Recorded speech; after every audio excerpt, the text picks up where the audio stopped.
Friends ఈరోజు నేను కరివేపాకు చికెన్ ఫ్రై ఎలా టేస్టీగా చేసుకోవాలో నేను ఈ వీడియోలో చేసి చూపిస్తున్నాను. ఫ్రెండ్స్ ఈ వీడియో ఎక్కడ కూడా స్కిప్ చేయకుండా ఫుల్ గా వాచ్ చేయండి. ఫ్రెండ్స్ ఇంకా వీడియో స్టార్ట్ చేసేద్దాం. ముందుగా 3/4 kg చికెన్ని శుభ్రంగా వాష్ చేసుకుని 1 అవర్ పాటు ఈ విధంగా సాల్ట్ వాటర్లో నానబెట్టుకోవాలి. ఫ్రెండ్స్ ఇలా చేయటం వలన ముక్క ఎంతో జ్యూసీగా ఉండటమే కాకుండా తరువాత మనం వేసుకునే మసాలాలు అన్నీ ఈ చికెన్ ముక్కలకు బాగా పడతాయి. ఇప్పుడు ఈ చికెన్లో టేస్ట్కి సరిపడా కళ్ళుప్పు, 2 స్పూన్ల కారం, 1 చిన్న టీ స్పూన్ పసుపు, 1.5 స్పూన్ అల్లం వెల్లుల్లి పేస్ట్, 1 చిన్న గ్లాసుతో సగానికి గాను నూనెను వేసుకుని ఈ చికెన్ అంతటికి బాగా పట్టించుకోవాలి.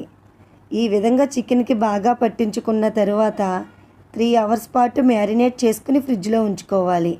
ఇలా చేయటం వలన ముక్క జ్యూసీగా ఉండటమే కాకుండా ఈ చికెన్ ఫ్రై చాలా బాగుంటుంది. స్టవ్ ఆన్ చేసుకుని ఫ్రైయింగ్ ప్యాన్ పెట్టుకోవాలి.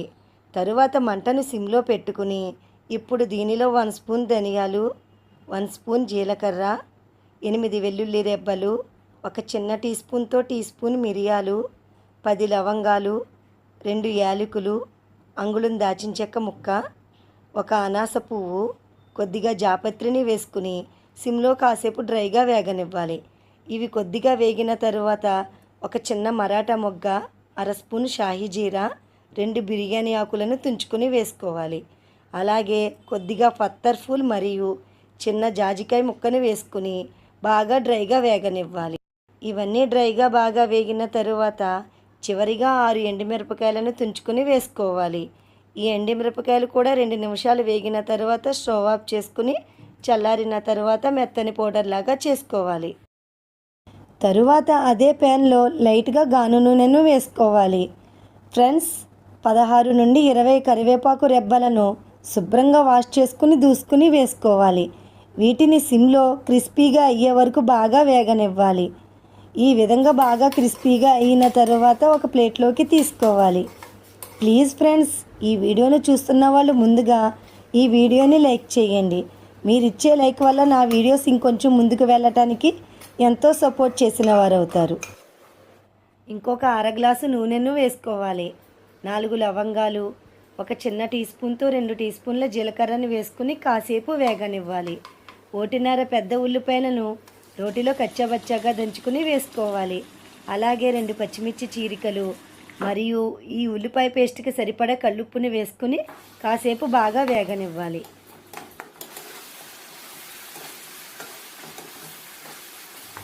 ఈ ఉల్లిపాయ పేస్ట్ కొద్దిగా వేగిన తరువాత 1 స్పూన్ అల్లం వెల్లుల్లి పేస్ట్ని వేసుకుని పచ్చివాసన పోయే వరకు మరి కాసేపు బాగా వేగనివ్వాలి. అలాగే కొద్దిగా కరివేపాకును కూడా వేసుకోవాలి. ఈ ఉల్లిపాయ పేస్ట్ ఈ విధంగా బాగా వేగిన తరువాత మనం ముందుగా మ్యారినేట్ చేసి ఉంచుకున్న చికెన్ని వేసుకుని బాగా కలుపుకుంటూ సిమ్లో 4 నుంచి 6 నిమిషాల పాటు బాగా వేపుకోవాలి. ఫ్రెండ్స్ మీలో ఎవరైనా నా ఛానల్ని మొదటిసారి చూస్తున్నట్లయితే నా ఛానల్ని సబ్స్క్రైబ్ చేసుకుని ప్రక్కనే ఉన్న బెల్ ఐకాన్ని యాక్టివేట్ చేసుకోండి. అప్పుడే నేను పెట్టిన వీడియోస్ అని మీకు నోటిఫికేషన్ రూపంలో వస్తాయి. మనం మ్యారినేట్ చేసుకున్న గిన్నెలో లైట్గా వాటర్ వేసుకుని ఈ చికెన్లో వేసుకుని బాగా కలుపుకోవాలి.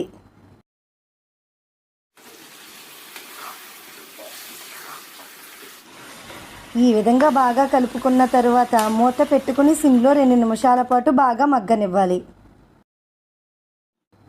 మధ్యలో ఒకసారి మూత తీసుకుని ఇంకొకసారి బాగా కలుపుకున్న తరువాత 1 చిన్న బౌల్లో సగానికి ఎండు జీడిపప్పుని వేసుకోవాలి.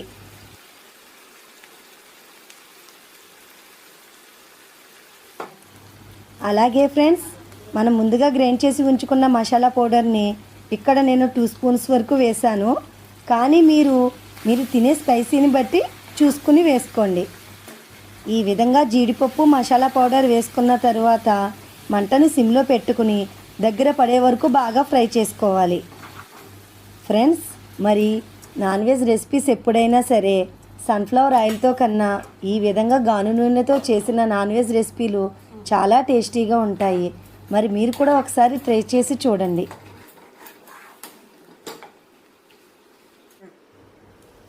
ఈ విధంగా చికెన్ ఫ్రై దగ్గర పడిన తరువాత మనం ముందుగా వేయించుకున్న కరివేపాకుని ఈ విధంగా క్రష్ చేసుకుని వేసుకోవాలి.